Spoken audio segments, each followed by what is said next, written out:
আজকে রান্না করব পুঁইশাক। এই সিজনের পুঁইশাকগুলো কিন্তু একটু কচি হয়, খেতে দারুণ লাগে। আর পুঁইশাক রান্না করার জন্য আমি একটা হাঁড়ি বসিয়ে তার মধ্যে কিছুটা তেল দিয়ে পেঁয়াজ আর কাঁচামরিচ দিয়ে দিলাম। আর একে একে আমি সব মশলাগুলো অ্যাড করব। আজকে রান্না করব মাছের মাথা দিয়ে পুঁইশাক। আমরা সাধারণত চিংড়ি মাছ আর মাছের মাথা দিয়েই খাই। আমি জানি না কে কী দিয়ে খান, অবশ্যই কমেন্টসে লিখবেন। এই পর্যায়ে হাফ চামচ লবণ, হাফ চামচ মরিচের গুঁড়ো দিয়ে দিচ্ছি, হাফ চামচ দিলাম হলুদের গুঁড়া। আর এখন দিয়ে দিচ্ছি আমাদের কোহিনুর 360 পেজের মিক্সড মশলা, আর সাথে দেব হাফ চামচ জিরার গুঁড়া।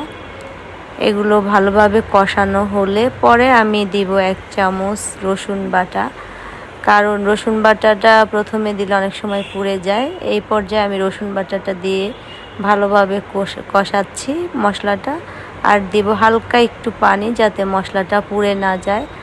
এই তো মশলা কষানো শেষ। কার কী অবস্থা? সবাই মনে হয় দুপুরবেলা রান্নাবান্না নিয়ে ব্যস্ত আছেন। আসলে মেয়েদের যত যাই করুক, ওয়ার্কিং উইমেন হোক যাই হোক, রান্না নিজেরই করা লাগে। এই পর্যায়ে আমি মাছের মাথাগুলো দিয়ে দিলাম, কারণ হচ্ছে মশলা কষানো শেষ আমার। আর এটা কিন্তু খুব ঝটপট রান্না হয়, বেশি টাইম লাগে না। আমি জানি না পুঁইশাক কে কে লাইক করেন, আমার অনেক ভালো লাগে। আর পুঁইশাকের মধ্যে আমরা সাধারণত ছোট আলু কেটে দেই। আজকে আমার বাসায় ছিল না, তাই আমি বড় আলু 2টা কেটে নিয়েছি। দেখতে থাকুন কত সহজে এই শাকটা রান্না করা যায়। এই পর্যায়ে যখন দেখলাম মাছটা আমার মোটামুটি কষানো শেষ, পুঁইশাক আর আলুটা দিয়ে দিলাম। এখন মোটামুটি কিন্তু বেশি হলে 5 মিনিট বা 7 মিনিট লাগবে রান্না করতে। তো যারা ছেলে মানুষ আছেন তারাও কিন্তু এই রেসিপিটা ফলো করে রান্না করতে পারেন।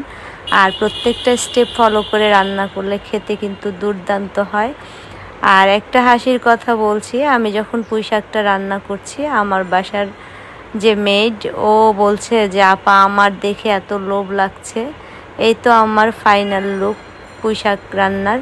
কেমন হয়েছে অবশ্যই কমেন্টস করে জানাবেন।